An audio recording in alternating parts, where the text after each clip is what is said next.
ਕਰੀਏ ਗੁਰ ਵਿਚਾਰ,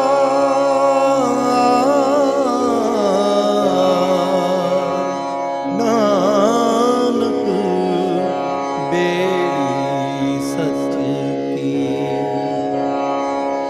ਕਰੀਏ ਗੁਰ ਵਿਚਾਰ।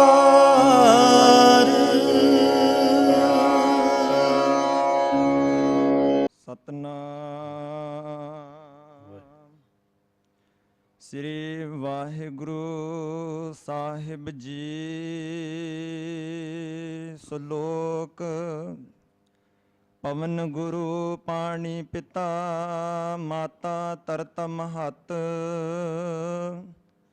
ਦਿਵਸ ਰਾਤ ਦੋਇ ਦਾਈ ਦਾਇਆ, ਖੇਲੈ ਸਗਲ ਜਗਤ।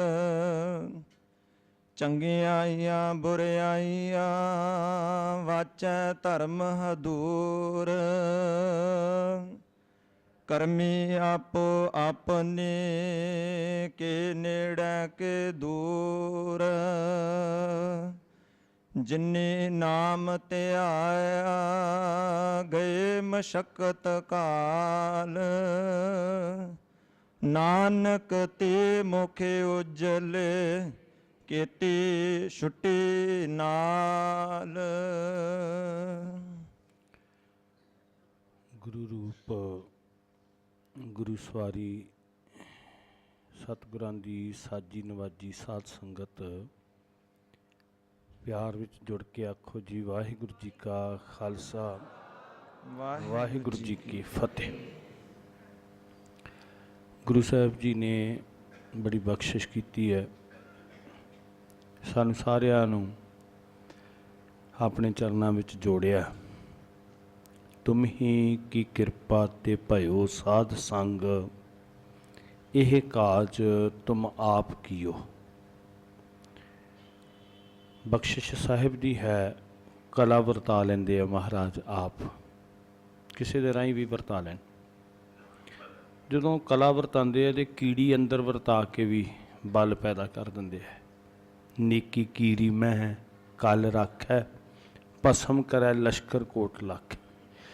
ਵੱਡੇ ਵੱਡੇ ਮੋਰਚੇ ਫਤਿਹ ਕਰਵਾ ਸਕਦੇ ਨੇ ਛੋਟੀ ਤੋਂ ਛੋਟੇ ਸੂਖਮ ਜੀਵ ਕੋਲੋਂ ਵੀ।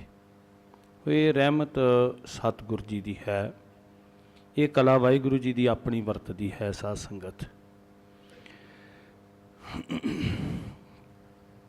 ਸ਼ਲੋਕ ਦਾ ਪਾਠ ਕੱਲ੍ਹ ਵੀ ਆਪ ਜੀ ਨੇ ਸਰਵਣ ਕੀਤਾ, ਅੱਜ ਫਿਰ ਆਪ ਜੀ ਨੇ ਸੁਣਿਆ। ਕੱਲ੍ਹ ਜੋ ਗੁਰੂ ਸਾਹਿਬ ਨੇ ਸਿਰ 'ਤੇ ਹੱਥ ਰੱਖਿਆ, ਪ੍ਰਕਿਰਤੀ ਦੀ ਗੱਲ, ਕੁਦਰਤ ਦੀ ਗੱਲ, ਨੇਚਰ ਦੀ ਗੱਲ ਸਾਹਿਬ ਨੇ ਸਾਨੂੰ ਸੋਝੀ ਦਿੱਤੀ। ਅਤੇ ਉੱਥੇ ਨੈਤਿਕ ਫਰਜ਼ਾਂ ਦੀ ਵੀ ਮਹਾਰਾਜ ਨੇ ਵਿਵੇਕ ਬੁੱਧੀ ਦੇ ਕੇ, ਆਪ ਮੱਤ ਦੇ ਕੇ ਵਿਚਾਰ ਕਰਵਾਈ ਹੈ। ਵੈਸੇ ਸਾਰੀ ਬਾਣੀ ਦਾ ਜੋ ਮੂਲ ਤੱਤ ਹੈ ਉਹ ਅਕਾਲ ਪੁਰਖ ਵਾਹਿਗੁਰੂ ਹੈ। ਸਾਰੀ ਬਾਣੀ ਦੇ ਅੰਦਰ ਜੋ ਵਿਸ਼ਾ ਵਸਤੂ ਹੈ ਉਹ ਨਿਰੰਕਾਰ ਵਾਹਿਗੁਰੂ ਹੈ। ਪਰ ਵਾਹਿਗੁਰੂ ਜੀ ਦੀ ਗੱਲ ਕਰਦਿਆਂ ਮਹਾਰਾਜ ਨਾਲ ਸਾਡੇ ਸਮਾਜਿਕ ਜੀਵਨ ਨੂੰ ਵੀ ਉਜਲਾ ਬਣਾਉਂਦੇ ਹੈ, ਸਾਡੇ ਨੈਤਿਕ ਜੀਵਨ ਨੂੰ, ਸਾਡੇ ਆਰਥਿਕ ਜੀਵਨ ਨੂੰ, ਸਾਡੇ ਜੀਵਨ ਦੇ ਮੈਂ ਬੇਨਤੀ ਕਰਾਂ ਹਰ ਪਹਿਲੂ ਨੂੰ, ਹਰ ਪੱਖ ਨੂੰ। ਇੱਥੋਂ ਤੱਕ ਇਕੱਲੇ ਸਾਡੇ ਵਿਚਾਰ ਨਹੀਂ, ਸਾਡਾ ਕਿਰਦਾਰ, ਸਾਡਾ ਆਹਾਰ, ਇੱਕ ਇੱਕ ਗੱਲ ਦੇ ਉੱਤੇ ਸੱਚੇ ਸਾਹਿਬ ਜੀ ਆਪਣੀ ਪਵਿੱਤਰ ਪਾਵਨ ਗੁਰਮਤਿ ਦੀ ਰੋਸ਼ਨੀ ਬਖਸ਼ਦੇ ਆ ਸਾਡੀ ਜ਼ਿੰਦਗੀ ਨੂੰ ਸਵਾਰਨ ਵਾਸਤੇ।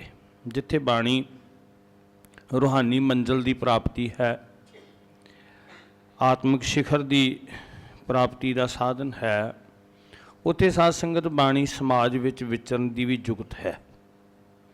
ਉਹ ਬਾਣੀ ਦਾ ਤੱਤ ਸਾਰ ਅਕਾਲ ਪੁਰਖ ਵਾਹਿਗੁਰੂ ਜੀ ਹੈ, ਪਰ ਅਕਾਲ ਪੁਰਖ ਵਾਹਿਗੁਰੂ ਜੀ ਨੂੰ ਸੰਸਾਰ ਤੋਂ ਵੱਖ ਕਰਕੇ ਨਹੀਂ ਦਿਖਾਇਆ।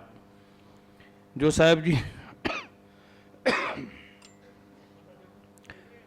ਸਾਹਿਬ ਜੀ ਨੇ ਸਾਨੂੰ ਰੂਪ ਦ੍ਰਿੜ ਕਰਵਾਇਆ ਹੈ, ਉਹ ਸਰਗੁਣ ਤੇ ਨਿਰਗੁਣ ਦੋਨੋਂ ਇੱਕ ਸਮਾਨ ਨੇ। ਨਿਰਗੁਣ ਆਪ, ਸਰਗੁਣ ਭੀ ਉਹੀ, ਵੱਖ ਵੱਖ ਨਹੀਂ ਦੱਸਿਆ। ਇਹ ਨਹੀਂ ਕਿਹਾ ਕਿ ਨਿਰਗੁਣ ਨੂੰ ਪੂਜਣ ਵਾਸਤੇ ਸੰਸਾਰ ਛੱਡਣਾ ਪਏਗਾ, ਸਰਗਣ ਨੂੰ ਪੂਜਣ ਵਾਸਤੇ ਸਾਨੂੰ ਚਿੰਨ੍ਹ ਸਥਾਪਿਤ ਕਰਨੇ ਪੈਣਗੇ। ਲੋਕਾਂ ਦੀ ਸੋਚ ਇਹੀ ਸੀ। ਗੁਰੂ ਸਾਹਿਬ ਜੀ ਨੇ ਜਿਹੜੀ ਸਾਨੂੰ ਵੱਖਰੀ ਸੋਚ ਸੰਸਾਰ ਨੂੰ ਦਿੱਤੀ ਉਹ ਇਹ ਹੈ ਵੀ ਦੋਨੋਂ ਹੀ ਆਪ ਹੈ। ਉਹ ਦਿਸਦਾ ਵੀ ਆਪ ਹੈ, ਅਣਦਿਸਦਾ ਵੀ ਆਪ ਹੈ। ਰਚਨਾ ਵੀ ਆਪ ਹੈ, ਰਚਨਹਾਰਾ ਵੀ ਆਪ ਹੈ। ਤੇ ਜਿਹੜਾ ਬਚਨ ਅਸੀਂ ਮਹਾਰਾਜ ਦੀ ਕਿਰਪਾ ਨਾਲ ਵਿਚਾਰਨਾ ਹੈ, ਉਹਦੇ ਵਿੱਚ ਕੁਝ ਇੱਦਾਂ ਮਹਿਸੂਸ ਕਰਵਾਇਆ ਜਾ ਰਿਹਾ ਵੀ ਅਸੀਂ ਰਚਨਾ ਨਾਲ ਵੀ ਵਿਗਾੜੀ ਹੋਈ ਹੈ ਤੇ ਰਚਨਹਾਰੇ ਨਾਲ ਵੀ ਵਿਗਾੜੀ ਹੋਈ ਹੈ ਦੋਨੋਂ ਹੀ ਆਪ ਸੀ। ਬਲਹਾਰੀ ਕੁਦਰਤ ਵਸਿਆ ਤੇ ਅਸੀਂ ਉਹਦੀ ਰਚਨਾ ਨਾਲ ਵੀ ਵਿਗਾੜ ਪਾ ਲਿਆ ਤੇ ਰਚਨਹਾਰੇ ਨਾਲ ਵੀ ਵਿਗਾੜ ਪਾ ਲਿਆ। ਅੱਜ ਅਸੀਂ ਸਾਹਿਬ ਜੋ ਮੱਤ ਦੇ ਰਹੇ ਆ, ਜੋ ਸੋਝੀ ਅੰਦਰ ਵਰਤਾ ਰਹੇ ਆ, ਜਿੱਥੇ ਸੂਈ ਟਿਕਾ ਦਿੰਦੇ ਆ ਗੁਰੂ ਸਾਹਿਬ ਆਪ ਹੀ ਨਾ। ਕਈ ਵਾਰੀ ਸ਼ਬਦ ਨੂੰ ਸੁਣਦਿਆਂ ਬਹੁਤ ਸਾਰੇ ਸ਼ਬਦ ਹੁੰਦੇ ਆ, ਸੈਂਕੜੇ ਵਾਰ ਉਹਦੀ ਵਿਚਾਰ ਕੀਤੀ ਹੁੰਦੀ ਆ, ਪਰ ਫਿਰ ਪਤਾ ਨਹੀਂ ਕਿਸ ਇਸ਼ੂ ਨੂੰ ਮਹਾਰਾਜ ਆਪ ਉਭਾਰ ਦਿੰਦੇ ਆ ਵਿੱਚੋਂ। ਇੱਕ ਗੱਲ ਉੱਭਰ ਕੇ ਆਉਂਦੀ ਆ ਤੇ ਸਾਰੀ ਗੱਲ ਉਹਦੇ ਦੁਆਲੇ ਘੁੰਮਦੀ ਰਹਿੰਦੀ। ਜੋ ਮਹਾਰਾਜ ਅੱਜ ਸਮੱਤ ਦੇ ਰਹੇ ਨੇ, ਇੱਕ ਗੱਲ ਉੱਤੇ ਧਿਆਨ ਕੇਂਦਰਿਤ ਹੁੰਦਾ ਹੈ, ਕਰਮੀ ਆਪੋ ਆਪਣੀ। ਕਰਮ ਦੀ ਗੱਲ ਕੱਲ੍ਹ ਆਪਾਂ ਕੀਤੀ ਹੈ। ਕਰਮ ਫਿਲਾਸਫੀ ਦੀ ਗੱਲ ਮਹਾਰਾਜ ਨੇ ਬਾਣੀ ਦੇ ਅੰਦਰ ਬੜੇ ਸੁਚੱਜੇ, ਬੜੇ ਸੁਖੈਨ ਢੰਗ ਨਾਲ ਪੇਸ਼ ਕੀਤੀ ਹੈ। ਕਰਮ ਨੂੰ ਵੀ ਭਗਤੀ ਦਾ ਸਾਧਨ ਮੰਨਿਆ ਮਹਾਰਾਜ ਨੇ, ਪਰ ਉਸ ਤਰ੍ਹਾਂ ਨਹੀਂ ਜਿਵੇਂ ਜੁਗਾਂ ਪਹਿਲੇ ਕਰਮ ਕਾਂਢੀ ਭਗਤੀ ਹੁੰਦੀ ਸੀ। ਕਰਮ ਸਿਧਾਂਤ ਦੀ ਅਹਿਮੀਅਤ ਨੂੰ ਮਹਾਰਾਜ ਨੇ ਬਿਆਨ ਕੀਤਾ ਤੇ ਸਾਨੂੰ ਇਹ ਬਕਾਇਦਾ ਹੁਕਮ ਕੀਤਾ ਹੈ ਗੁਰੂ ਸਾਹਿਬ ਜੀ ਨੇ ਵੀ ਐਸਾ ਕੰਮ ਮੂਲੇ ਨਾ ਕੀਚੈ ਜਿਤ ਅੰਤ ਪਛਤਾਈ। ਕਰਮ ਫਿਲਾਸਫੀ ਦੀ ਗੱਲ ਸਾਹਿਬ ਬਾਣੀ 'ਚ ਕਰ ਰਹੇ ਨੇ। ਜਦੋਂ ਮਹਾਰਾਜ ਸਾਨੂੰ ਇਹ ਦ੍ਰਿੜ ਕਰਾਉਂਦੇ ਨੇ, ਫਰੀਦਾ ਜਿੰਨੀ ਕੰਮੀ ਨਾਹੇ ਗੁਣ ਤੇ ਕੰਮੜੇ ਵਿਸਾਰ, ਮਤ ਸ਼ਰਮਿੰਦਾ ਥੀ ਵਈ ਸਾਈਂ ਦੇ ਦਰਬਾਰ। ਕਰਮ ਦੀ ਗੱਲ ਬਹੁਤ ਸੁਚੱਜੇ ਤਰੀਕੇ ਨਾਲ ਬਾਣੀ ਨੇ ਕੀਤੀ, ਮਹਾਰਾਜ ਨੇ ਕੀਤੀ ਹੈ, ਬੇਸ਼ੁਮਾਰ ਪ੍ਰਮਾਣ ਨੇ। ਪਰ ਨਾਲ ਇਹ ਗੱਲ ਕਹੀ ਵੀ ਭਾਈ ਗੁਰਸਿੱਖਾ, ਕਰਮ ਦੇ ਨਾਲ ਨਾਲ ਦੇਖੋ, ਤੁਸੀਂ ਡਾਕਟਰ ਕੋਲ ਦਵਾਈ ਲੈਣ ਜਾਓ ਨਾ, ਤੇ ਉਹ ਤੁਹਾਨੂੰ ਤੁਹਾਡੀ ਬਿਮਾਰੀ ਦੇ ਦਵਾਈ ਦੀ ਇੱਕ ਬਿਮਾਰੀ ਹੈ ਪਰ ਗੋਲੀਆਂ 2-3 ਦੇ ਦਿੰਦਾ। ਅਸੀਂ ਕਹਿੰਦੇ ਹਾਂ ਜੀ ਜ਼ੁਕਾਮ ਹੋਇਆ, ਗੋਲੀਆਂ 2 ਦੇ ਦਿੱਤੀਆਂ ਘੱਟੋ ਘੱਟ। ਅਸੀਂ ਕਹਿੰਦੇ ਹਾਂ ਜੀ ਦਰਦ ਹੈ, ਗੋਲੀਆਂ ਘੱਟੋ ਘੱਟ 2 ਤੇ ਦੇਵੇਗਾ ਹੀ ਨਾ। ਤੇ ਕਿਤੇ ਪੁੱਛ ਕੇ ਵੇਖੋ ਮੈਡੀਕਲ ਸਾਇੰਸ ਵਾਲੇ ਨੂੰ ਵੀ ਕਿਉਂ, ਉਹ ਕਹੇਗਾ ਇੱਕ ਤੇ ਰੋਗ ਨਿਵਾਰਨ ਵਾਸਤੇ ਹੈ ਤੇ ਇੱਕ ਨਾਲ ਹੈ ਕਿਤੇ ਸਾਈਡ ਇਫੈਕਟ ਨਾ ਹੋ ਜਾਏ। ਇਸੇ ਤਰ੍ਹਾਂ ਮਹਾਰਾਜ ਜੀ ਨੇ ਸਾਨੂੰ ਇਹ ਦਵਾਈ ਦਿੱਤੀ ਵੀ ਭਾਈ ਚੰਗੇ ਕਰਮ ਕਰ, ਤੇ ਨਾਲ ਇਹ ਸਿਖਾਇਆ ਵੀ ਕਰਮ ਕਰਕੇ ਮੈਂ ਨਾ ਕਰਨ ਲੱਗ ਪਈ। ਇੱਕ ਦਵਾਈ ਹੋਰ ਦਿੱਤੀ ਬੜੀ ਜ਼ਰੂਰੀ ਵੀ ਤੂੰ ਕਰਨਾ, ਵੀ ਮੈਂ ਨਹੀਂ ਕੀਤਾ ਮਹਾਰਾਜ, ਕਰਵਾਉਣ ਵਾਲਾ ਤੂੰ ਆਪ ਹੈ, ਸਾਈਡ ਇਫੈਕਟ ਨਾ ਹੋ ਜਾਏ ਕਿਤੇ। ਕਰਮ ਦੀ ਪ੍ਰਧਾਨਤਾ ਪਹਿਲਾਂ ਵੀ ਸੀ ਇਸ ਯੁੱਗ ਦੇ ਅੰਦਰ, ਬੜੀ ਪੂਜਾ ਹੁੰਦੀ ਸੀ, ਬੜੇ ਦਾਨ ਪੁੰਨ ਹੁੰਦੇ ਸੀ, ਕਮਾਲ ਕਰ ਦਿੰਦੇ ਸੀ ਲੋਕੀ। ਦਾਨ ਕਰਨ ਵਾਲੇ ਤੇ ਘਰ-ਬਾਰ ਵੀ ਦਾਨ ਕਰ ਦਿੰਦੇ ਸੀ, ਅਸ ਦਾਨ, ਗਜ ਦਾਨ, ਸੇਜਾ, ਨਾਰੀ, ਭੂਮ ਦਾਨ, ਪਤਾ ਨਹੀਂ ਕੀ ਜੋ ਰੱਬ ਦਾ ਸੀ ਦਾਨ ਕਰ ਦਿੰਦੇ ਸੀ। ਪਰ ਮਹਾਰਾਜ ਨੇ ਸਾਨੂੰ ਨੇਕੀ ਦੇ ਬਦਲੇ, ਦਇਆ ਦੇ ਬਦਲੇ ਇੱਕ ਹੋਰ ਦਵਾਈ ਦਿੱਤੀ ਵੀ ਮੈਂ ਨਹੀਂ ਕਰਨਾ। ਕਰਮ ਚੰਗਾ ਕਰੀ, ਪਰ ਇਹ ਕਹੀਂ ਕਿ ਤੇਰਾ ਕੀਆ ਤੁਝੇ ਕਿਆ ਅਰਪਣ। ਮਹਾਰਾਜ ਜੀ ਮੈਂ ਕੌਣ ਆ ਕਰਨ ਵਾਲਾ, ਸਾਰਾ ਕੁਝ ਤੇ ਹੈ ਤੇਰਾ ਹੀ ਹੈ। ਜੇ ਪੈਸੇ ਵੀ ਚਾੜ ਰਿਹਾ ਨਾ, ਤੇ ਇਹ ਨਾ ਕਿਤੇ ਅਨਾਉਂਸਮੈਂਟ ਕਰਾਂਦਾ ਫਿਰ ਵੀ ਸਪੀਕਰ ਵਿੱਚ ਬੋਲ ਦਿਓ ਵੀ ਇੰਨੇ ਦੀ ਅਰਦਾਸ ਕਰਾਈਏ। ਸਗੋਂ ਕਰਮ ਕਰਕੇ, ਪਰਉਪਕਾਰ ਕਰਕੇ, ਦਇਆ ਕਰਕੇ, ਸੇਵਾ ਕਰਕੇ, ਐ ਨਹੀਂ ਹੋ ਕੋਈ ਵੀ ਨੇਕ ਕਰਮ ਹੈ ਤੇ ਇਹ ਕਹਿਣਾ ਵੀ ਸੱਚੇ ਪਾਤਸ਼ਾਹ ਜਿਸ ਕੀ ਵਸਤ ਤਿਸ ਆਗਿਆ ਰੱਖੇ। ਮੈਂ ਕੌਣ ਹਾਂ। ਉਹ ਕਰਮ ਹੰਕਾਰ ਨਹੀਂ ਬਣੇਗਾ, ਫਿਰ ਰੋਗ ਨਹੀਂ ਬਣੇਗਾ, ਸਗੋਂ ਕਰਮ ਦਵਾਈ ਬਣ ਗਿਆ। ਜਿਸ ਕੀ ਵਸਤ ਤਿਸ ਆਗਿਆ ਰੱਖੇ, ਹਰ ਸਿੱਖ ਆ ਕੇ ਟਕਾ ਅਰਪਣ ਕਰਦਾ ਕੁਝ ਵੀ ਆਪਣੀ ਕਿਰਤ ਵਿੱਚੋਂ। ਫਿਰ ਲਿਸਟਾਂ ਦੀ ਲੋੜ ਨਹੀਂ ਪਏਗੀ, ਫਿਰ ਭਾਈ ਸਾਹਿਬ ਨੂੰ ਡਾਇਰੀ ਫੜ ਕੇ ਅਰਦਾਸ ਨਹੀਂ ਕਰਨੀ ਪਏਗੀ। ਪ੍ਰਭ ਕੀ ਆਗਿਆ ਮਾਨੈ ਮੱਥ ਹੈ, ਉਸ ਤੇ ਚੌਗੁਣ ਹੈ ਨਾ ਬਖਸ਼ਿਸ਼ ਆਉਣਗੀਆਂ। ਹੁਣ ਇਹ ਕਿਸੇ ਨੇ ਥੋੜ੍ਹੀ ਕਰਨਾ ਨਿਹਾਲ, ਜਿਹਦੀ ਵਸਤਾ ਉਹਦੇ ਅੱਗੇ ਰੱਖ ਰਹੇ ਆ, ਉਹਦੀ ਸਾਰੀ ਖੇਡ ਹੈ। ਅਸੀਂ ਉਹਦੀ ਖੇਡ ਵਿੱਚੋਂ ਥੋੜ੍ਹਾ ਜਿਹਾ ਹਿੱਸਾ ਉਹਦੇ ਨਾਲ ਹੀ ਸ਼ੇਅਰ ਕਰ ਰਹੇ ਹਾਂ। ਅਸੀਂ ਕਿਸੇ ਨੂੰ ਸੁਣਾ ਕੇ ਕੀ ਲਵਾਂਗੇ ਵੀ ਭਾਈ ਸਾਹਿਬ ਜੀ ਸੰਗਤ 'ਚ ਸੁਣਾਇਆ, ਉਹਦੇ 'ਤੇ ਲਿਖ ਦਿੱਤਾ ਵੀ ਇਹ ਸੇਵਾ ਕਰਾਈ ਫਲਾਣਾ ਸੀ। ਨਹੀਂ, ਉਹਨੇ ਕਰਨਾ ਨਿਹਾਲ, ਤੇ ਉਹ ਜਾਣਦਾ ਹੈ। ਜਿਹਦੀ ਵਸਤਾ ਨਾ ਉਹ ਜਾਣ ਰਿਹਾ, ਉਸ ਤੇ ਚੌਗਣ ਕਰੇ ਨਿਹਾਲ, ਨਾਨਕ ਸਾਹਿਬ ਸਦਾ ਦਿਆਲ। ਇਸ ਸ਼ਲੋਕ ਵਿੱਚੋਂ ਇੱਕ ਗੱਲ ਹੋਰ ਅੱਜ ਇਹ ਜਿਹੜੀ ਸਮਝ ਆਈ ਹੈ ਵੀ ਕਰਮੀ ਆਪੋ ਆਪਣੀ। ਧਰਮ ਦਾ ਜਿੰਨਾ ਰਸਤਾ ਹੈ, ਭਾਵੇਂ ਉਹ ਕੋਈ ਵੀ ਧਰਮ ਹੈ, ਸਾਰੇ ਆਦਰਯੋਗ ਨੇ, ਸਾਰੇ ਸਨਮਾਨਯੋਗ ਨੇ, ਸਾਰਿਆਂ ਦਾ ਗਿਆਨ ਸਭ ਨੂੰ ਮੁਬਾਰਕ ਹੈ। ਹਰ ਧਰਮ ਦਾ ਹਰ ਧਰਮ ਦਾ ਸਤਿਕਾਰ ਸਾਨੂੰ ਸਿਖਾਇਆ ਮਹਾਰਾਜ ਨੇ। ਗੁਰੂ ਸਾਹਿਬ ਜੀ ਹਰ ਸਥਾਨ ਤੇ ਗਏ ਨੇ, ਆਪਣੀ ਆਈਡੀਓਲੋਜੀ, ਆਪਣੀ ਵਿਚਾਰਧਾਰਾ ਮਹਾਰਾਜ ਨੇ ਪੇਸ਼ ਕੀਤੀ ਹੈ। ਕਿਸੇ ਦਾ ਨਿਰਾਦਰ ਨਹੀਂ ਕੀਤਾ, ਸਗੋਂ ਭਰਮ ਵਿੱਚੋਂ ਕੱਢਿਆ ਮਹਾਰਾਜ। ਕਿਤੇ ਗੁਰੂ ਸਾਹਿਬ ਕਹਿੰਦੇ, ਵੇਖੋ ਘਰ ਦੇ ਅੰਦਰ ਸਾਰੀ ਤਿਆਰੀ ਚੱਲ ਰਹੀ ਸੀ, ਵੀ ਬਾਬਾ ਜੀ ਨੂੰ ਕਿਤੇ ਪਤਾ ਨਹੀਂ ਹੈ ਵੀ ਦਿਨ ਨੀਅਤ ਹੋਇਆ, ਰਿਸ਼ਤੇਦਾਰਾਂ ਨੂੰ ਸੱਦਿਆ, ਲੰਗਰ ਲੱਗ ਰਿਹਾ, ਰਸੋਈ ਪੱਕ ਰਹੀ ਹੈ, A to Z ਸਾਰੀਆਂ ਸਰਗਰਮੀਆਂ ਹੋ ਰਹੀਆਂ, ਤੇ ਪਤਾ ਵੀ ਮੇਰੇ ਵਾਸਤੇ ਹੋ ਰਹੀਆਂ, ਜਨੇਊ ਪਾਇਆ ਜਾਣਾ। ਜੇ ਸਿਰਫ ਵਿਰੋਧ ਕਰਨਾ ਹੁੰਦਾ ਤੇ ਜਿਸ ਦਿਨ ਰੱਖਿਆ ਸੀ ਉਦੋਂ ਹੀ ਲੜਾਈ ਪਾ ਕੇ ਬਹਿ ਜਾਂਦੇ। ਜੇ ਮਨੋਰਥ ਸਿਰਫ ਇਹ ਹੁੰਦਾ ਨਾ ਵੀ ਮੈਂ ਇਹਦਾ ਵਿਰੋਧ ਕਰਨਾ, ਬਸ ਵੀ ਮੈਨੂੰ ਨਹੀਂ ਇਹ ਚੰਗਾ ਲੱਗਦਾ, ਨਹੀਂ ਨਹੀਂ, ਵਿਰੋਧ ਮਕਸਦ ਨਹੀਂ ਸੀ, ਮਕਸਦ ਸੀ ਲੋਕਾਂ ਨੂੰ ਸੱਚ ਦੱਸਣਾ। ਵਿਰੋਧ ਉਦੋਂ ਹੁੰਦਾ ਜਦੋਂ ਨਫ਼ਰਤ ਹੋਏ, ਨਫ਼ਰਤ ਨਹੀਂ, ਤਰਸ ਸੀ। ਇਹ ਗੱਲ ਨੂੰ ਸਮਝੋ ਚੰਗੀ ਤਰ੍ਹਾਂ। ਇੱਕ ਹੁੰਦਾ ਕਿਸੇ ਨੂੰ ਕਟਾਕਸ਼ ਕਰਨਾ ਨਫ਼ਰਤ ਨਾਲ, ਇੱਕ ਹੁੰਦਾ ਕਿਸੇ ਉੱਤੇ ਦਇਆ ਕਰਨੀ ਵੀ ਭੋਲਿਆ ਸਾਰੀ ਜ਼ਿੰਦਗੀ ਗਲਤ ਰਾਹ 'ਤੇ ਨਾ ਤੁਰਿਆ ਰਹੀ, ਇਹਦੇ 'ਚ ਇਨਸਾਨੀਅਤ ਹੈ, ਇਹਦੇ 'ਚ ਪਰਉਪਕਾਰ ਹੈ। ਇਹਦੇ ਵਿੱਚ ਅਸੀਂ ਗੱਲ ਕਹਿੰਦੇ ਹੋਏ ਵੀ ਗਿਆਨ ਦੀ ਗੱਲ ਕਰਦੇ, ਅਗਿਆਨਤਾ ਨੂੰ ਕੱਟਦੇ ਹੋਏ ਵੀ ਈਰਖਾ ਨਹੀਂ ਕਰਾਂਗੇ, ਸਗੋਂ ਸੇਵਾ ਕਰ ਰਹੇ ਹੋਵਾਂਗੇ। ਤੇ ਜਦੋਂ ਅੰਦਰ ਵੈਰ ਭਰਿਆ ਹੋਵੇ, ਨਫ਼ਰਤ ਭਰੀ ਹੋਵੇ, ਸਾਡਾ ਗਿਆਨ ਵੀ ਝਗੜਾ ਬਣ ਜਾਂਦਾ। ਸਾਧ ਸੰਗਤ, ਸਾਡਾ ਗਿਆਨ ਵੀ ਕਿਸੇ ਦਾ ਦਿਲ ਚੀਰ ਕੇ ਰੱਖ ਦਿੰਦਾ। ਸੋ ਇਹ ਸਾਰੇ ਕਰਮਾਂ ਦਾ ਹਿੱਸਾ ਹੈ। ਸਾਡੀ ਜ਼ੁਬਾਨ ਦੇ ਨਿਕਲੇ ਬੋਲ ਵੀ ਕਰਮਾਂ ਦਾ ਹਿੱਸਾ।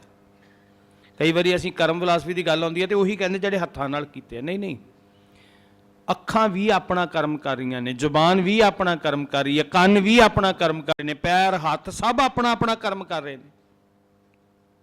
ਤੇ ਹਰ ਕਰਮ ਇਸ ਗੱਲ ਦੇ ਤੇਰੇ ਕਰਮ ਨਿਰਭਰ ਕਰਦੇ ਨੇ ਵੀ ਤੂੰ ਨੇੜੇ ਹੈ ਜਾਂ ਦੂਰ ਹੈ। ਸੱਚੇ ਸਾਹਿਬ ਜੀ ਦੇ ਬੜਾ ਅਹਿਮ ਕਰਮ ਸੀ। ਧਰਮ ਵਿੱਚ ਐਂਟਰੀ ਬੜਾ ਸੂਖਮ ਕਰਮ ਸੀ, ਬੜਾ ਮਹੱਤਵਪੂਰਨ ਕਰਮ ਸੀ। ਮਹਾਰਾਜ ਚੁੱਪ ਬੈਠੇ ਤੇ ਐਨ ਜਦੋਂ ਉਹ ਘੜੀ ਆਈ, ਇਸ਼ਨਾਨ ਕਰਵਾਇਆ, ਵਸਤਰ ਬਦਲੇ, ਪੀੜੀ ਲੱਗੀ ਹੈ, ਸਾਹਿਬ ਨੂੰ ਬਿਠਾਇਆ, ਧੰਨ ਗੁਰੂ ਨਾਨਕ ਸਾਹਿਬ ਮਹਾਰਾਜ ਨੂੰ, ਸਾਰੇ ਚੁਗਿਰਦੇ ਇਕੱਠੇ ਹੋ ਗਏ, ਮੇਲੇ ਵਾਂਗ ਜੁੜ ਗਏ। ਇਸੇ ਘੜੀ ਦੀ ਉਡੀਕ 'ਚ ਸਾਹਿਬ ਸੀ। ਕਿਤੇ ਵਿਰੋਧ ਨਹੀਂ, ਕਿਤੇ ਕੰਟਰੋਵਰਸੀ ਨਹੀਂ, ਕਿਤੇ ਲੜਾਈ ਨਹੀਂ। ਤੇ ਇਹ ਵੀ ਨਹੀਂ, ਫਿਰ ਇਹ ਵੀ ਨਹੀਂ ਕਿਹਾ ਵੀ ਮੈਂ ਜੰਜੂ ਦਾ ਵਿਰੋਧ ਕਰਦਾ। ਮਹਾਰਾਜ ਕਹਿੰਦੇ ਨਹੀਂ, ਮੈਂ ਪਾਉਣਾ ਚਾਹੁੰਦਾ, ਮੇਰੇ ਪਾ, ਪਰ ਤਾਗਾ ਨਾ ਪਾ, ਗੁਣ ਪਾ ਮੇਰੇ। ਦਇਆ, ਸੰਤੋਖ, ਜਤ, ਸਤ ਤੇਰੇ ਕੋਲ ਹੈਗਾ, ਇਹ ਮੇਰੀ ਆਤਮਾ ਨੂੰ ਪਹਿਨਾ ਦੇ। ਸੁਣ ਹੋ ਗਿਆ ਪੰਡਤ ਹਰਦਿਆਲ, ਸੁਣ। ਆਹ ਗੱਲਾਂ ਮੈਂ ਤੇ ਸੁਣੀਆਂ ਨਹੀਂ। ਹਜ਼ਾਰਾਂ ਸਾਲਾਂ ਦੀ ਪਰੰਪਰਾ, ਤੇ ਉਹ ਪਰੰਪਰਾ ਨੂੰ ਹੀ ਬੰਦਾ ਕਰਮ ਸਮਝੀ ਜਾ ਰਿਹਾ ਵੀ ਇਹ ਧਰਮ ਦਾ ਕਰਮ। ਇਹ ਬੜਾ ਵੱਡਾ ਭੁਲੇਖਾ ਜੇ। ਜਦੋਂ ਮਨੁੱਖ ਫਸਿਆ ਗਿਆਨਤਾ ਵਿੱਚ, ਬਹੁਤ ਵੱਡਾ ਭੁਲੇਖਾ। ਮੈਂ ਸਮਝਦਾ, ਸਮਝ ਲਓ ਅਸੀਂ ਦਵਾਈ ਦੇ ਭੁਲੇਖੇ ਜ਼ਹਿਰ ਖਾ ਰਹੇ ਹਾਂ ਜਦੋਂ ਅਸੀਂ ਭਰਮ ਨੂੰ ਧਰਮ ਸਮਝ ਲੈਂਦੇ ਹਾਂ। ਬੜੇ ਉਤਸ਼ਾਹ ਨਾਲ ਕਰ ਰਿਹਾ ਮਨੁੱਖ, ਬੜੇ ਜਜ਼ਬੇ ਨਾਲ ਕਰ ਰਿਹਾ, ਬੜੀ એનર્ਜੀ ਨਾਲ ਕਰ ਰਿਹਾ, ਪਰ ਕਰ ਗਲਤ ਰਿਹਾ। ਭਰਮ ਕਰ ਰਿਹਾ, ਉਹਨੂੰ ਧਰਮ ਸਮਝੀ ਬੈਠਾ। ਪਤਾ ਨਹੀਂ ਕਿੰਨੀਆਂ ਕੁ ਪੀੜ੍ਹੀਆਂ ਤੋਂ ਸਮਝ ਕੇ ਬੈਠੇ ਸੀ ਵੀ ਇਹ ਧਰਮ ਵਿੱਚ ਐਂਟਰੀ ਹੈ, ਧਰਮ ਵਿੱਚ ਐਂਟਰੀ ਹੈ, ਦਾਖਲਾ ਹੈ, ਇਹ ਜੰਜੂ ਪਾਉਣਾ, ਧਰਮ ਵਿੱਚ ਦਾਖਲਾ ਹੋ ਜਾਣਾ। ਬਾਬਾ ਜੀ ਨੇ ਕਿਹਾ ਨਾ ਭਾਈ, ਇਹ ਦਾਖਲਾ ਨਹੀਂ ਹੈ। ਦਇਆ ਹੈਗੀ ਤੇਰੇ ਕੋਲ, ਸੰਤੋਖ ਹੈਗਾ ਤੇਰੇ ਕੋਲ, ਜਤ ਹੈ, ਸਤ ਹੈ। ਸन्नाटा ਛਾ ਗਿਆ, ਚੁੱਪ ਵਰਤ ਗਈ। ਦਇਆ ਕਪਾ, ਸੰਤੋਖ ਸੂਤ, ਜਤ ਗੰਢੀ, ਸਤ ਵਟ, ਇਹ ਜਨੇਊ ਜੀ ਕਾ ਹੈ ਤਾਂ ਪਾਂਡੇ ਪਾ ਨਾ ਮੇਰੇ। ਕਿਤੇ ਕੰਟਰੋਵਰਸੀ ਨਹੀਂ ਹੈ ਸਾਧ ਸੰਗਤ। ਮੈਂ ਇਸ ਲਈ ਅਰਜ਼ ਕਰਨੀ ਚਾਹੁੰਦਾ, ਸਿੱਖੀ ਟਕਰਾਅ ਨਹੀਂ ਪੈਦਾ ਕਰਦੀ। ਅੱਜ ਮੈਂ ਕਿਸੇ ਵਿਦਵਾਨ ਦੀ, ਯੂਨੀਵਰਸਿਟੀ ਦੇ ਵਿਦਵਾਨ ਸੀ ਪਟਿਆਲੇ ਦੇ, ਉਹਨਾਂ ਦੀ ਟਾਕ ਸੁਣ ਰਿਹਾ ਸੀ ਟੀਵੀ 'ਤੇ, ਤੇ ਉਹਨਾਂ ਨੇ ਇੱਕ ਸ਼ਬਦ ਵਰਤਿਆ ਵੀ ਹਰ ਬੰਦੇ ਨੂੰ ਧਰਮ 'ਚ ਕੱਟੜ ਹੋਣਾ ਚਾਹੀਦਾ। ਮੈਨੂੰ ਇਹ ਗੱਲ ਨਹੀਂ ਹਜਮ ਹੋਈ। ਇਸਲਾਮ ਵੱਲੋਂ ਟਾਕ ਕਰ ਰਹੇ ਸੀ ਵੀਰੋ, ਇੱਕ ਚੈਨਲ ਤੇ ਆ ਰਹੀ ਸੀ। ਗੁਰੂ ਨਾਨਕ ਸਾਹਿਬ ਸਿੱਖੀ ਇਹ ਸਿਖਾਉਂਦੀ ਆ ਵੀ ਧਰਮ ਵਿੱਚ ਕੱਟੜਤਾ ਲਈ ਕੋਈ ਜਗ੍ਹਾ ਨਹੀਂ, ਕੋਈ ਜਗ੍ਹਾ ਨਹੀਂ ਕੱਟੜਤਾ ਲਈ। ਇੰਨੀ ਕੋਮਲਤਾ ਹੈ, ਇੰਨੀ ਕੋਮਲਤਾ ਹੈ ਕਿ ਦੁਸ਼ਮਣ ਵੀ ਆਪਣਾ ਬਣ ਜਾਏ। ਸਿੱਖੀ ਪੋਜ਼ਿਟਿਵ ਜ਼ਿੰਦਗੀ ਸਿਖਾਉਂਦੀ ਹੈ, ਕਿਤੇ ਨੈਗੇਟਿਵ ਨਹੀਂ। ਏਡੀਆਂ ਏਡੀਆਂ ਇਕੱਠਾਂ 'ਚ ਬਾਬਾ ਜੀ ਗਏ, ਉਹਦੇ ਬੰਦੇ ਮਾਰ ਦਿੰਦੇ, ਖਪਾ ਦਿੰਦੇ ਏਡੀ ਏਡੀ ਦੂਰ। ਏਡੇ ਹਜ਼ੂਮ, ਏਡੇ ਮੇਲੇ, ਸਾਰਾ ਮੇਲਾ ਦੁਆਲੇ ਇਕੱਠਾ ਹੋ ਜਾਂਦਾ ਸੀ। ਪੱਥਰ ਫੜ ਲੈਂਦੇ ਸੀ ਹੱਥਾਂ 'ਚ, ਪਰ ਬਾਬਾ ਜੀ ਦੇ ਬਚਨ ਠੰਡ ਪਾ ਦਿੰਦੇ ਸੀ, ਸ਼ੀਤਲਤਾ ਵਰਤਾ ਦਿੰਦੇ ਸੀ। ਬੜਾ ਹੀ ਪੋਜ਼ਿਟਿਵ ਤਰੀਕਾ ਹੈ, ਕਿਤੇ ਕੱਟੜਤਾ ਨਹੀਂ। ਆਰਤੀ ਵਾਲਿਆਂ ਨੂੰ ਆਰਤੀ ਦੀ ਜਾਚ ਦੱਸੀ, ਨਿਵਾਜ਼ ਵਾਲਿਆਂ ਨੂੰ ਨਿਵਾਜ਼ ਦੀ ਜਾਚ ਦੱਸੀ। ਕਰਮੀ ਆਪੋ ਆਪਣੀ ਸਾਨੂੰ ਨੇੜੇ ਕਰੇਗੀ। ਬਹੁਤ ਵੱਡੇ ਭੁਲੇਖੇ 'ਚ ਜੂਰੇ ਹਾਂ ਕਿ ਨੇੜੇ ਬੈਠਾ ਹੋਇਆ ਵਜੂਦ ਕਰਕੇ, ਸਰੀਰ ਕਰਕੇ, ਕਿਉਂਕਿ ਅਸੀਂ ਆਕਾਰਾਂ ਦੀ ਦੁਨੀਆ ਵਿੱਚ ਜਿਉਂਦੇ ਹਾਂ ਤੇ ਅਸੀਂ ਇਸ ਵਜੂਦ ਨੂੰ ਸਮਝਦੇ ਹਾਂ ਵੀ ਅਸੀਂ ਗੁਰੂ ਦੇ ਨੇੜੇ ਹਾਂ, ਅਸੀਂ ਰੱਬ ਦੇ ਨੇੜੇ ਹਾਂ। ਰੱਬ ਵੀ ਮਿਥਿਆ ਹੋਇਆ, ਥਾਪਿਆ ਹੋਇਆ, ਤੇ ਅਸੀਂ ਵੀ ਇੱਕ ਹਸਤੀ ਰੱਖਦੇ ਹਾਂ ਸਥੂਲ। ਜਦੋਂ ਥਾਪੇ ਹੋਏ ਰੱਬ ਦੇ ਕੋਲ ਚਲੇ ਜਾਂਦੇ ਹਾਂ, ਅਸੀਂ ਨੇੜੇ ਸਮਝਦੇ ਹਾਂ ਆਪਣੇ ਆਪ। ਗੁਰੂ ਸਾਹਿਬ ਕਹਿੰਦੇ ਨਹੀਂ, ਕਰਮ ਮਨੁੱਖ ਨੂੰ ਨੇੜੇ ਕਰਦੇ ਆ, ਕਰਮ ਮਨੁੱਖ ਨੂੰ ਦੂਰ ਕਰਦੇ ਆ। ਤੇ ਆ ਜਿਹੜਾ ਪਵਨ ਗੁਰੂ ਪਾਣੀ ਪਿਤਾ ਦਾ ਸਿਧਾਂਤ ਗੁਰੂ ਸਾਹਿਬ ਨੇ ਬਖਸ਼ਿਸ਼ ਕੀਤੀ, ਵਿਚਾਰਿਆ ਸੀ, ਇਹ ਵੀ ਸਾਡੇ ਕਰਮਾਂ ਵਾਲੀ ਰੋਸ਼ਨੀ ਹੈ। ਜਿੰਨੀ ਦੇਰ ਅੰਦਰ ਸ਼ੁਭ ਕਰਮ ਨਹੀਂ ਹੋਣਗੇ, ਜਿੰਨੀ ਦੇਰ ਅੰਦਰ ਨਿਰਮਲ ਭਾਵਨਾ ਨਹੀਂ ਹੋਏਗੀ, ਸ਼ੁਭ ਕਰਮਾਂ ਦਾ ਜਨਮ ਕਿੱਥੋਂ ਹੋਣਾ? ਦਇਆ ਵਿੱਚੋਂ। ਉਨੀ ਦੇਰ ਸਾਨੂੰ ਪਵਨ ਦੀ ਅਹਿਮੀਅਤ, ਪਾਣੀ ਦੀ ਅਹਿਮੀਅਤ, ਧਰਤੀ ਦੀ ਅਹਿਮੀਅਤ ਕਿੱਥੋਂ ਪਤਾ ਲੱਗੇਗੀ ਭਈ?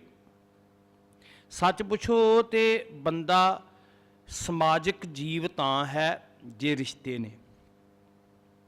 ਜੇ ਰਿਸ਼ਤੇ ਨਾ ਹੋਣ, ਰਿਸ਼ਤਿਆਂ ਦਾ ਅਹਿਸਾਸ ਨਾ ਹੋਵੇ, ਫਿਰ ਕੌਣ ਕਿਸੇ ਦਾ ਮਾਂ ਤੇ ਕੌਣ ਕਿਸੇ ਦਾ ਪਿਓ? ਇੱਕ ਪਵਿੱਤਰ ਅਹਿਸਾਸ ਸਾਨੂੰ ਇਨਸਾਨ ਬਣਾ ਰਿਹਾ ਹੈ, ਸਮਾਜਿਕ ਇਨਸਾਨ, ਜੰਗਲੀ ਇਨਸਾਨ ਨਹੀਂ, ਸਮਾਜਿਕ ਇਨਸਾਨ ਬਣਾ ਰਿਹਾ ਸਾਨੂੰ ਇੱਕ ਪਵਿੱਤਰ ਅਹਿਸਾਸ। ਤੇ ਉਹੀ ਜਿਹੜਾ ਅਹਿਸਾਸ ਹੈ ਉਹ ਇਕੱਲਾ ਮਨੁੱਖਾਂ ਨਾਲ ਨਹੀਂ, ਮਨੁੱਖ ਵੀ ਵਾਹਿਗੁਰੂ ਜੀ ਦੀ ਕੁਦਰਤ ਦਾ ਹਿੱਸਾ ਨੇ। ਹਰ ਸ਼ੈ ਨਾਲ ਤੇਰਾ ਕੀ ਰਿਸ਼ਤਾ ਹੈ, ਉਹਦੇ ਲਈ ਪਵਿੱਤਰ ਅਹਿਸਾਸ ਚਾਹੀਦਾ। ਜਿਵੇਂ ਮਾਂ ਦੇ ਰਿਸ਼ਤੇ ਲਈ ਪਵਿੱਤਰ ਅਹਿਸਾਸ ਚਾਹੀਦਾ, ਧੀ ਦੇ ਰਿਸ਼ਤੇ ਲਈ ਪਵਿੱਤਰ ਅਹਿਸਾਸ ਚਾਹੀਦਾ, ਇੱਥੋਂ ਤੱਕ ਵੀ ਪਤੀ ਪਤਨੀ ਦੇ ਰਿਸ਼ਤੇ ਲਈ ਪਵਿੱਤਰ ਅਹਿਸਾਸ ਚਾਹੀਦਾ। ਇਹ ਵੀ ਸਾਰਾ ਕੁਝ ਕੁਦਰਤ ਦਾ ਹਿੱਸਾ ਹੈ, ਜਿਹੜਾ ਪਵਨ ਹੈ, ਪਾਣੀ ਹੈ, ਧਰਤੀ ਹੈ। ਜੇ ਪਵਿੱਤਰ ਅਹਿਸਾਸ ਹੈ ਤੇ ਤੇਰੇ ਕਰਮ ਬੜੇ ਹੀ ਨਿਰਮਲ ਹੋਣਗੇ, ਬੜੇ ਉਜਲੇ ਹੋਣਗੇ। ਉਹ ਕਰਮ ਤੈਨੂੰ ਸੰਸਾਰ ਦੇ ਨਾਲ ਵੀ ਆਪਣਾਪਣ ਪੈਦਾ ਕਰਨਗੇ ਤੇ ਨਿਰੰਕਾਰ ਨਾਲ ਵੀ ਆਪਣਾਪਣ ਪੈਦਾ ਕਰਨਗੇ। ਮੇਰੀ ਬੇਨਤੀ ਨੂੰ ਸਮਝੋ ਚੰਗੀ ਤਰ੍ਹਾਂ। ਕਰਮ ਦਾ ਜਨਮ ਕਿੱਥੋਂ ਹੋਣਾ ਸਾਡੇ ਅੰਦਰ? ਕਰਮੀ ਆਪੋ ਆਪਣੀ। ਜੇ ਇਨਸਾਨ ਹੋਣ ਦਾ ਅਹਿਸਾਸ ਹੈ ਤੇ ਜੇ ਸਾਡੇ ਅੰਦਰ ਇਨਸਾਨ ਹੋਣ ਦਾ ਅਹਿਸਾਸ ਹੀ ਨਹੀਂ ਹੈ ਸਾਧ ਸੰਗਤ, ਫਿਰ ਤੇ ਘਰ ਦੇ ਅੰਦਰ ਵੀ ਕਿਸੇ ਰਿਸ਼ਤੇ ਦੀ ਕੋਈ ਅਹਿਮੀਅਤ ਨਹੀਂ। ਫਿਰ ਭਾਵੇਂ ਨਾ ਕੋਈ ਵੀ ਰੱਖ ਲਓ ਰਿਸ਼ਤੇ ਦਾ, ਕਿਸੇ ਨੂੰ ਭੈਣ ਕਹਿ ਲਓ, ਕਿਸੇ ਨੂੰ ਧੀ ਕਹਿ ਲਓ, ਕੋਈ ਵੀ ਪਵਿੱਤਰ ਤੋਂ ਪਵਿੱਤਰ ਨਾਂ ਰੱਖ ਲਓ। ਜੇ ਅਹਿਸਾਸ ਹੈ ਤੇ ਫਿਰ ਅਸੀਂ ਇਨਸਾਨ ਹਾਂ, ਜੇ ਅਹਿਸਾਸ ਨਹੀਂ ਤੇ ਫਿਰ ਸ਼ੈਤਾਨ ਹੀ ਸ਼ੈਤਾਨ। ਔਰ ਇਸੇ ਤਰ੍ਹਾਂ ਹੀ ਸਾਧ ਸੰਗਤ ਹਰ ਕਰਮ, ਪ੍ਰਕਿਰਤੀ ਦੇ ਪ੍ਰਤੀ ਵੀ, ਸਮਾਜ ਦੇ ਪ੍ਰਤੀ ਵੀ, ਸਾਡੇ ਅਹਿਸਾਸਾਂ ਉੱਤੇ ਸਾਡੇ ਕਰਮ ਖੜੇ ਹਨ। ਤੇ ਜਿਸ ਤਰ੍ਹਾਂ ਦੇ ਕਰਮ ਨੇ, ਉਸੇ ਤਰ੍ਹਾਂ ਦੀ ਸਾਡੀ ਰੱਬ ਦੀ ਇਬਾਦਤ ਹੈ, ਰੱਬ ਦੀ ਬੰਦਗੀ ਹੈ। ਇਹ ਨਾ ਹੋਵੇ ਵੀ ਜ਼ੁਬਾਨ ਮੇਰੀ ਵਾਹਿਗੁਰੂ ਵਾਹਿਗੁਰੂ ਕਹਿ ਰਹੀ ਹੈ ਤੇ ਉਹਦਾ ਜਿਹੜਾ ਪ੍ਰੈਕਟੀਕਲ ਹੈ ਉਹ ਬਿਲਕੁਲ ਉਹਦੇ ਵਿਪਰੀਤ ਹੈ। ਬਾਣੀ ਦਾ ਨਾਮ ਹੈ ਜਪ, ਜਿਹਨੂੰ ਅਸੀਂ ਆਰੰਭ ਕੀਤਾ ਸੀ, ਜਿਹਦੀ ਅੱਜ ਸੰਪੂਰਨਤਾ ਹੈ। ਤੇ ਜਪ ਦਾ ਅੱਖਰੀ ਅਰਥ ਹੈ ਕਿਸੇ ਚੀਜ਼ ਨੂੰ ਰਿਪੀਟ ਕਰਨਾ, ਯਾਦ ਕਰਨਾ, ਬਾਰ-ਬਾਰ ਧਿਆਉਣਾ, ਸਿਮਰਨਾ। ਇਹਨੂੰ ਜਪ ਕਹਿੰਦੇ ਅਸੀਂ। ਅੱਖਰੀ ਜਿਹੇ ਅਰਥ ਇਹ ਨੇ। ਮੰਨ ਲਓ ਵੀ ਅੱਖਰੀ ਅਰਥ ਅਸੀਂ ਸਮਝ ਲਿਆ ਜੀ, ਅਸੀਂ ਜਪ ਕਰ ਰਹੇ ਹਾਂ ਤੇ ਜਪ ਦੇ ਨਾਲ ਅੱਜ ਕਰਮ ਦੀ ਵੀ ਗੱਲ ਕੀਤੀ ਹੈ, ਕਰਮੀ ਆਪੋ ਆਪਣੀ। ਜੇ ਬਾਣੀ ਦਾ ਆਰੰਭ ਜਪ ਤੋਂ ਕੀਤਾ ਤੇ ਬਾਣੀ ਦੀ ਸੰਪੂਰਨਤਾ ਕਰਮ ਦੇ ਉੱਤੇ ਕੀਤੀ ਹੈ। ਜਪ ਦਾ ਫਾਇਦਾ ਤਾਂ ਹੈ ਜੇ ਉਹਦੇ ਅਨੁਸਾਰ ਕਰਮ ਹੋਣਗੇ। ਤੇ ਜਿਸ ਧਰਤੀ ਤੋਂ ਦਾਸ ਰਾਇਆ, ਉਹ ਧਰਤੀ ਦੇ ਉੱਤੇ ਤੁਹਾਨੂੰ ਪਤਾ ਹੈ ਐਸੀ ਘਟਨਾ ਘਟੀ ਜਿਹਦੀ ਮਿਸਾਲ ਦੁਨੀਆ ਉੱਤੇ ਨਹੀਂ ਲੱਭਦੀ। ਧੰਨ ਕਲਗੀਧਰ ਪਾਤਸ਼ਾਹ ਜੀ ਦੇ ਛੋਟੇ ਲਾਲਾਂ ਨੂੰ ਬਹੁਤ ਦਰਿੰਦਗੀ ਦੇ ਨਾਲ ਸ਼ਹੀਦ ਕੀਤਾ ਗਿਆ, ਅਣਮਨੁੱਖੀ ਤਰੀਕੇ ਦੇ ਨਾਲ ਸ਼ਹੀਦ ਕੀਤਾ ਗਿਆ। ਬਿਰਧ ਮਾਤਾ ਜੀ ਨੂੰ ਕਦੀ ਤੁਸੀਂ ਦੁੰਨਾ ਸਿੰਘ ਹੰਡੂਰੀਆ ਦਾ ਇੱਕ ਗ੍ਰੰਥ ਹੈ ਕਥਾ ਗੁਰੂ ਕੇ ਸੁਤਨ, ਸਾਡੀ ਕੌਮ ਦੀ ਬਦਕਿਸਮਤੀ ਸਾਧ ਸੰਗਤ, 18ਵੀਂ ਸਦੀ 'ਚ ਸਾਡੇ ਕੋਲ ਇੰਨਾ ਕੁਝ ਨਹੀਂ ਸੀ ਖੁੱਸਿਆ ਜਿਹੜਾ ਆਜ਼ਾਦ ਭਾਰਤ ਵਿੱਚ ਖੁੱਸ ਗਿਆ। ਹਿੰਦੁਸਤਾਨੀ ਫੌਜਾਂ ਨੇ ਜਦੋਂ ਸ਼੍ਰੀ ਅਕਾਲ ਤਖਤ ਸਾਹਿਬ ਤੇ ਹਮਲਾ ਕੀਤਾ ਤੇ ਹਮਲੇ ਦੇ 2-3 ਦਿਨ ਬਾਅਦ ਵਿੱਚ ਰੈਫਰੈਂਸ ਲਾਇਬ੍ਰੇਰੀ ਨੂੰ ਉਜਾੜਿਆ ਗਿਆ, ਸਿੱਖੀ ਦੀ ਵਿਰਾਸਤ ਨੂੰ ਉਜਾੜਿਆ ਗਿਆ। ਇੱਕ ਸਾਜ਼ਿਸ਼ ਦੇ ਅਧੀਨ ਸਾਡੀ ਅਮੀਰੀ ਨੂੰ ਨਸ਼ਟ ਕਰਨ ਵਾਸਤੇ ਉਹਦੇ ਅੰਦਰ ਉਹ ਹੱਥ ਲਿਖਤ ਖਰੜੇ ਜਿਹੜੇ ਸੀ ਨਾ ਐਸੀਆਂ ਪੁਸਤਕਾਂ ਦੇ, ਉਹ ਸਾਡੇ ਕੋਲੋਂ ਖੁੱਸ ਗਏ। ਜਾਨਾਂ ਤੇ ਗਈਆਂ ਹੀ ਆ ਜਿਨ੍ਹਾਂ ਨੂੰ ਅਸੀਂ ਚੇਤੇ ਕਰ ਕਰ ਝੂਰਦੇ ਹਾਂ। ਸਾਡੀ ਵਿਰਾਸਤ ਦੀ ਬਹੁਤ ਵੱਡੀ ਅਮੀਰੀ ਵੀ ਪਤਾ ਨਹੀਂ ਕਿਸ ਸ਼ੈਤਾਨੀ ਸੋਚ ਵਿੱਚ, ਕਿਸ ਵੈਰ ਵਿੱਚ ਆਜ਼ਾਦ ਦੇਸ਼ ਜਿਹਦੇ ਅਸੀਂ ਵਾਰਸ ਹਾਂ ਉਹਦੇ ਸੇਵਾਦਾਰ ਖੋਹ ਕੇ ਲੈ ਗਏ, ਲੁੱਟ ਕੇ ਲੈ ਗਏ। ਖੋਹ ਕੇ ਨਹੀਂ ਕਹਾਂਗਾ, ਲੁੱਟ ਕੇ ਲੈ ਗਏ। ਉਹ ਬਹੁਤ ਮੇਰੇ ਅੰਦਰ ਤਾਰ ਫਿਰ ਜਾਂਦੀ ਹੈ ਜਦੋਂ ਕਦੇ ਮੈਨੂੰ ਉਹਨਾਂ ਗ੍ਰੰਥਾਂ ਦਾ ਚੇਤਾ ਆਉਂਦਾ ਹੈ ਜਿਹੜੇ ਲੱਭਣੇ ਨਹੀਂ ਦੁਬਾਰਾ। ਪਿੱਟ ਕੇ ਮਰ ਗਿਆ, 30 ਸਾਲ ਹੋ ਗਏ ਨੇ ਸਿੱਖਾਂ ਨੇ ਚੇਤੇ ਕਰਨੇ 30 ਸਾਲ। ਉਹਦੇ ਅੰਦਰ ਬੜਾ ਕਮਾਲ ਜ਼ਿਕਰ ਆਉਂਦਾ ਜਿਹੜਾ ਕੁਝ ਉਸੇ ਧਰਤੀ ਦੇ ਉੱਤੇ ਵਰਤਿਆ ਵੀ ਮਾਂ ਗੁਜਰੀ ਜੀ ਦੇ ਮੁੱਖ ਦੇ ਉੱਤੇ ਤੋਬੜਾ ਚਾੜਿਆ। ਤੋਬੜਾ ਹੁੰਦਾ ਇੱਕ ਬੋਰਾ ਤੇ ਮਿਰਚਾਂ ਦਾ ਤੋਬੜਾ ਭਰਿਆ ਹੋਇਆ, ਕੌੜੀਆਂ ਜ਼ਹਿਰ ਵਰਗੀਆਂ ਮਿਰਚਾਂ ਤੇ ਉੱਪਰ ਬੋਰਾ ਚਾੜ ਕੇ ਮੂੰਹ ਇੱਥੋਂ ਬੰਨ੍ਹ ਦਿੱਤਾ। ਲੋਕੀ ਪੁੱਛਦੇ ਮਾਂ ਗੁਜਰੀ ਜੀ ਨੂੰ ਕਿਵੇਂ ਸ਼ਹੀਦ ਕੀਤਾ ਸੀ। ਇੰਤਹਾ ਹੋਈ ਉਸ ਧਰਤੀ ਦੇ ਜ਼ੁਲਮ ਦੀ। ਤੇ ਮੈਂ ਜਿਹੜੀ ਗੱਲ ਕਰ ਰਿਹਾ ਸੀ ਕਰਮੀ ਦੀ, ਉੱਥੇ ਤੁਹਾਨੂੰ ਇੱਕ ਪਾਤਰ ਨਜ਼ਰ ਆਏਗਾ ਇਤਿਹਾਸ ਦੇ ਵਾਕਿਆ ਵਿੱਚੋਂ ਜਦੋਂ ਦਰਸ਼ਨ ਕਰੋਗੇ ਸਾਰੇ ਸਾਕੇ ਦੇ, ਤੇ ਇੱਕ ਵੇਖੋ ਰਾਜਿਆਂ ਦਾ ਜ਼ੁਲਮ ਜਿਹੜਾ ਉਹ ਸਮਝ ਵਿੱਚ ਆਉਂਦਾ, ਤੁਸੀਂ ਸਮਝ ਜਾਓਗੇ। ਪਰ ਉੱਥੇ ਇੱਕ ਤੁਹਾਨੂੰ ਧਰਮ ਦੇ ਬੁਰਕੇ ਵਿੱਚ ਪਾਤਰ ਨਜ਼ਰ ਆਏਗਾ ਜਿਹਦੇ ਹੱਥ ਵਿੱਚ ਤਸਬੀਹ ਹੈ, ਜਿਹਦੇ ਤਨ ਦੇ ਉੱਤੇ ਭੇਖ ਧਰਮ ਵਾਲਾ, ਬੜਾ ਸੋਹਣਾ ਚੋਲਾ ਜਿਹਾ ਪਾਇਆ ਉਹਨੇ, ਜਿਹਦੇ ਬਗਲ ਦੇ ਅੰਦਰ ਪਵਿੱਤਰ ਧਰਮ ਦਾ ਗ੍ਰੰਥ ਵੀ ਹੈ। ਜਿਹੜਾ ਮਨੁੱਖ ਤਸਬੀਹ ਦੇ ਮਣਕੇ ਸੁੱਟਦਾ ਨਾਲ ਮੂੰਹ ਦੇ ਉੱਤੋਂ ਬੁੜਬੜਾਉਂਦਾ ਵੀ ਪਿਆ, ਵੇਖਣ ਵਾਲੇ ਨੂੰ ਪ੍ਰਭਾਵ ਪੈਂਦਾ ਵੀ ਬੜਾ ਜਾਪ ਕਰਨ ਵਾਲਾ ਬੰਦਾ ਹੈ, ਬੜਾ ਤਪਸਵੀ ਬੰਦਾ ਹੈ, ਬੜਾ ਬੰਦਗੀ ਵਿੱਚ ਲੀਨ ਬੰਦਾ ਹੈ। ਅੱਧ ਮੀਟੀਆਂ ਜੀਆਂ ਅੱਖਾਂ ਦੇ ਨਾਲ ਦੁਨੀਆ ਨੂੰ ਲੁੱਟਣ ਠੱਗਣ ਲਈ ਪਖੰਡ ਵੀ ਰਚਦਾ ਹੈ। ਪਰ ਜਦੋਂ ਅਸੀਂ ਉਹਦੀ ਕਰਤੂਤ ਵੇਖਦੇ ਹਾਂ ਤੇ ਦੁਨੀਆ ਦੇ ਕਿਸੇ ਜ਼ਾਲਮ ਹਥਿਆਰੇ ਦੁਸ਼ਟ ਦੀ ਐਸੀ ਕਰਤੂਤ ਨਹੀਂ ਜਿੰਨਾ ਉਹ ਧਰਮ ਦੇ ਬੁਰਕੇ ਵਾਲਾ ਹੱਥ ਵਿੱਚ ਤਸਬੀਹ ਵਾਲਾ ਮੰਦੀ ਕਰਤੂਤ ਕਰਦਾ। ਤੁਸੀਂ ਸਮਝ ਗਏ ਹੋ। ਜਿਹਨੇ ਫਤਵਾ ਸੁਣਾਇਆ ਵੀ ਇਹ ਕਲਗੀਧਰ ਪਾਤਸ਼ਾਹ ਜੀ ਦੇ ਲਾਲ ਨੇ ਇਹਨਾਂ ਨੂੰ ਜਿਉਂਦਿਆਂ ਨੀਹਾਂ ਵਿੱਚ ਚਿਣ ਦਿਓ, ਅਖੌਤੀ ਕਾਜੀ ਹੋ। ਉਹਨੂੰ ਮੁਸਲਮਾਨ ਨਹੀਂ ਕਹਾਂਗਾ ਮੈਂ। ਹੁਣ ਉਹਦਾ ਜਾਪ ਦਿਸ ਰਿਹਾ, ਉਹਦਾ ਭੇਖ ਦਿਸ ਰਿਹਾ, ਉਹਦਾ ਬਾਣਾ ਦਿਸ ਰਿਹਾ, ਉਹਦੀ ਧਰਮ ਨਾਲ ਨੇੜਤਾ ਦਿਸ ਰਹੀ ਆ। ਉਹ ਤੇ ਠੇਕੇਦਾਰ ਹੈ ਖੁਦਾ ਦੇ ਘਰ ਦਾ। ਪਰ ਜਦੋਂ ਤੁਸੀਂ ਕਰਤੂਤ ਵੇਖੋਗੇ ਤੇ ਉਹਨੂੰ ਖੁਦਾ ਦੇ ਘਰ ਦੇ ਵਿੱਚ ਢੋਈ ਕੀ, ਐਸੇ ਬੰਦੇ ਨੂੰ ਤਾਂ ਨਰਕਾਂ 'ਚ ਢੋਈ ਨਹੀਂ ਮਿਲਣੀ। ਇਹ ਵਿਆਖਿਆ ਹੈ ਕਰਮ ਦੀ ਵਿਆਖਿਆ। ਜਾਪ ਤੇ ਬੜਾ ਕਰਦਾ ਹੋਏਗਾ, ਪਤਾ ਨਹੀਂ ਕਿੰਨਾ ਕੁ ਬੁੜਬੜਾਉਂਦਾ ਉਹ, ਗਿਆਨ ਵੀ ਬੜਾ ਹੋਏਗਾ, ਹੋ ਸਕਦਾ ਬੜੀਆਂ ਆਇਤਾਂ ਚੇਤੇ ਕੀਤੀਆਂ ਹੋਣ। ਕੀ ਕਰੇਗਾ ਉਹ ਗਿਆਨ, ਕੀ ਕਰਨਗੀਆਂ ਉਹ ਯਾਦ ਕੀਤੀਆਂ ਹੋਈਆਂ ਆਇਤਾਂ। ਜਦੋਂ ਉਹਦਾ ਅਮਲ ਦਾ ਵੇਲਾ ਆਇਆ, ਨਾ ਉਹਦੇ ਕੋਲ ਧਰਮ, ਨਾ ਉਹਦੇ ਕੋਲ ਸੱਚ, ਨਾ ਉਹਦੇ ਕੋਲ ਨਿਆਂ, ਨਾ ਉਹਦੇ ਕੋਲ ਦਇਆ, ਤੇ ਫਿਰ ਇਹ ਕਰਮੀ ਨੇੜੇ ਲੈ ਕੇ ਜਾਏਗੀ ਕਿ ਦੂਰ ਲੈ ਕੇ ਜਾਏਗੀ। ਇਹ ਇਸ ਲਈ ਖੁਸ਼ ਨਾ ਹੋਈਏ ਵੀ ਗੱਲ ਕਿਸੇ ਕਾਜੀ ਦੀ ਹੈ, ਇਹ ਗੱਲ ਮੇਰੇ ਜੀਵਨ ਦੀ ਹੈ, ਸਾਡੇ ਸਾਰਿਆਂ ਦੇ ਜੀਵਨ ਦੀ ਹੈ। ਗੱਲ ਇੱਥੇ ਨਹੀਂ ਮੁੱਕ ਜਾਣੀ ਵੀ ਤੇਰਾ ਵੇਸ, ਤੇਰਾ ਰੂਪ, ਤੇਰੇ ਗੁਰਦੁਆਰੇ ਮੱਥਾ ਟੇਕਣਾ। ਗੁਰਦੁਆਰੇ ਮੱਥਾ ਟੇਕ ਕੇ ਸਿੱਖਿਆ ਕੀ ਹੈ? ਗੱਲ ਇੱਥੇ ਨਹੀਂ ਮੁੱਕਣੀ ਵੀ ਤੈਨੂੰ ਜਪ ਦਾ ਹੁਕਮ ਹੋਇਆ, ਤੂੰ ਜਪ ਪੜ੍ਹਿਆ ਵੀ, ਤੂੰ ਜਪ ਕੀਤਾ ਵੀ, ਚਲੋ ਠੀਕ ਹੈ। ਧੰਨ ਨੇ ਉਹ ਜਿਨ੍ਹਾਂ ਨੇ ਜਪ ਪੜ੍ਹਿਆ ਵੀ, ਜਿਨ੍ਹਾਂ ਨੇ ਜਪ ਕੀਤਾ ਵੀ। ਪਰ ਇਸ ਗੱਲ ਨਾਲ ਕੋਈ ਫਰਕ ਨਹੀਂ ਪੈਣਾ ਵੀ ਤੂੰ 51 ਵਾਰੀ ਕੀਤਾ, ਤੂੰ 7100 ਵਾਰੀ ਕੀਤਾ। ਮੇਰੇ ਸਾਹਿਬ ਨੇ ਕੀ ਵੇਖਣਾ ਉੱਥੇ? ਕਰਨੀ ਕੀਰਤ ਵਾਚੀ ਹੈ, ਉੱਥੇ ਸੱਚੋ ਹੀ ਸੱਚ ਨਿਬੜ ਹੈ। ਕਿਸੇ ਨੇ ਨਹੀਂ ਪੁੱਛਣਾ ਤੇਰੇ ਪਖੰਡ ਨੂੰ। ਕਾਜੀ ਵੀ ਕਰਦਾ ਸੀ। ਹੁਣ ਉਹਦੇ ਤੇ ਅਮਲ ਕੀ ਨੇ? ਅੱਜ ਇਹ ਤੱਤ ਹੈ ਕਿ ਕਰਮੀ ਆਪੋ ਆਪਣੀ। ਇਹ ਨਿਰਭਰ ਕਰਦੀ ਹੈ ਤੇਰੀ ਨੇੜਤਾ ਤੇ ਤੇਰੀ ਦੂਰੀ। ਵਾਹਿਗੁਰੂ ਜੀ ਜ਼ਰਰੇ ਜ਼ਰਰੇ ਵਿੱਚ ਵਿਦਮਾਨ ਹੈ। ਵਾਹਿਗੁਰੂ ਜੀ ਤੇਰੇ ਆਪਣੇ ਅੰਦਰ ਹੈ। ਤੇ ਸੱਚੀ ਗੱਲ ਇਹ ਹੈ ਗੁਰਮੁਖੋ, ਐਸਾ ਮੁਰਦਾ ਜ਼ਮੀਰ ਵਾਲਾ ਬੰਦਾ ਆਪਣੇ ਨਿੱਜ ਤੋਂ ਵੀ ਪਤਾ ਨਹੀਂ ਕਿੰਨੀ ਕੁ ਦੂਰ ਹੈ, ਬਾਹਰ ਹੀ ਉੱਜੜਿਆ ਫਿਰਦਾ। ਜਿਹੜਾ ਇਦਾਂ ਦੀ ਕਰਤੂਤ ਵਾਲਾ ਨਾ, ਅੰਦਰ ਵਾਹਿਗੁਰੂ ਬੈਠਾ ਹੈ, ਉਹ ਅੰਦਰ ਵਸੇ ਰੱਬ ਤੋਂ ਕਿਤੇ ਦੂਰ ਹੈ, ਬਾਹਰ ਭਟਕ ਰਿਹਾ ਉਹਨੂੰ ਪਤਾ ਹੀ ਨਹੀਂ ਅੰਦਰ ਕੀ ਕੁਝ ਹੈ। ਕਿਦੋਂ ਟਿਕਾ ਬਣੇਗਾ? ਸਾਡੇ ਕਰਮ ਜਦੋਂ ਬਦਲਣਗੇ, ਸਾਡਾ ਪ੍ਰੈਕਟੀਕਲ ਜਦੋਂ ਬਦਲੇਗਾ। ਸਿੱਖੀ ਦਾ ਮਾਰਗ ਇੱਥੇ ਖੜਾ ਹੈ ਕਿ ਫਰੀਦਾ ਅਮਲ ਜੇ ਕੀਤੇ ਦੁਨੀਆ ਵਿੱਚ, ਕਰਮੀ ਆਪੋ ਆਪਣੀ। ਅਮਲ ਕੀ ਹੈ? ਪੜਿਆ ਨਾਹੀ ਭੇਦ ਬੁੱਝਿਆ ਪਾਵਣਾ।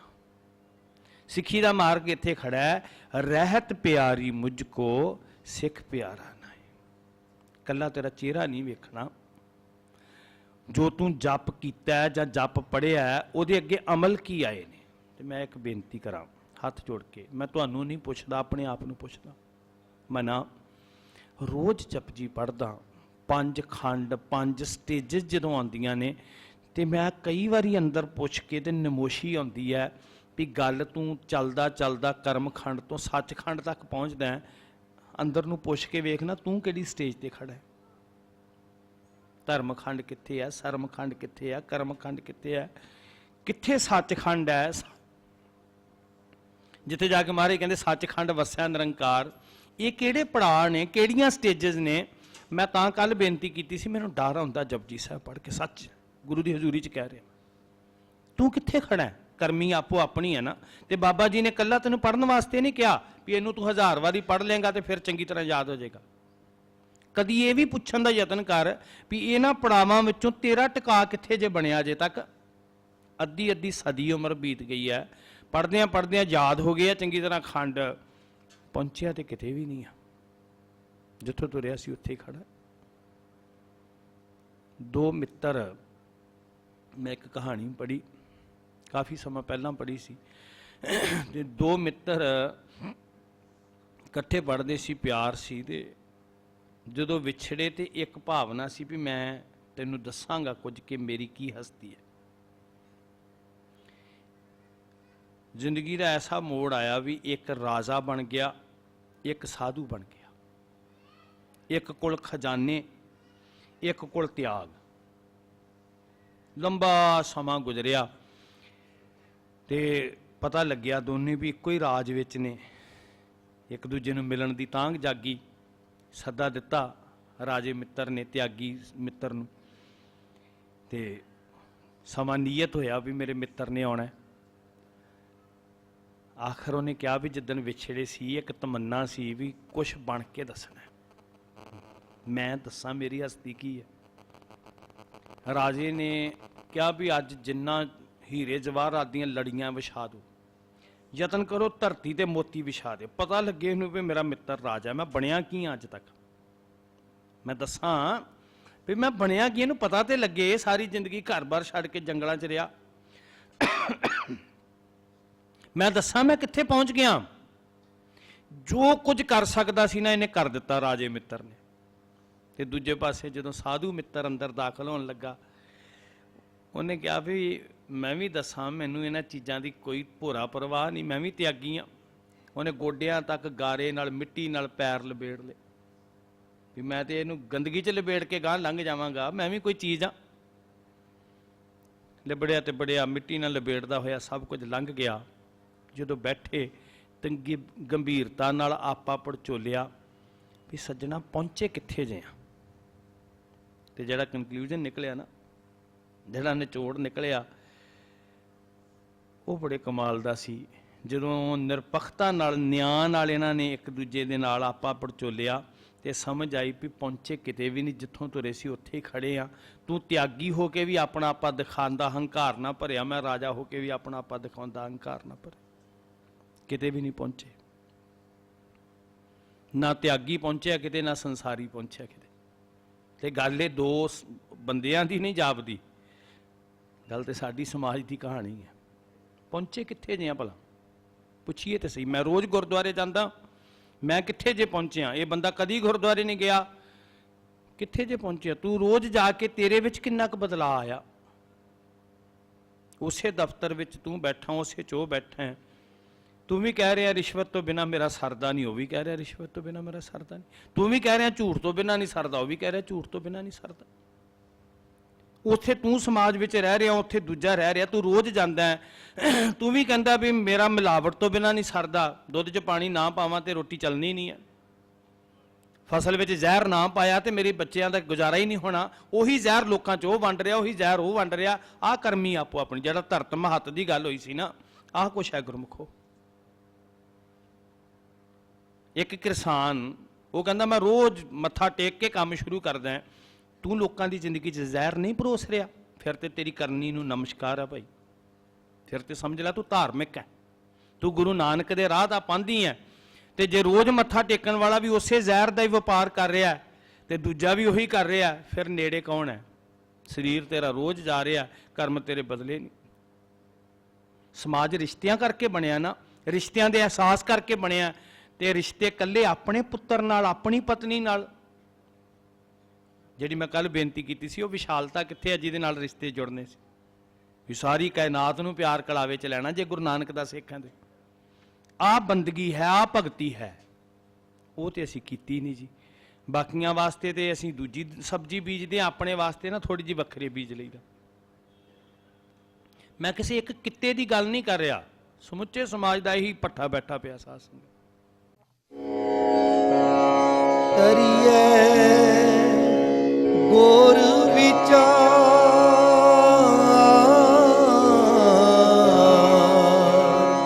ਨਾਨਕ ਬੇੜੀ ਸੱਚ ਕੀ। ਕਰੀਏ ਗੁਰ ਵਿਚਾਰ,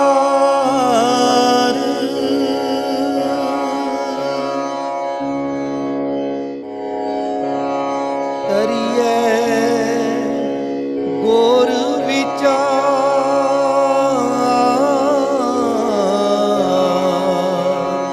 ਨਾਨਕ ਬੇ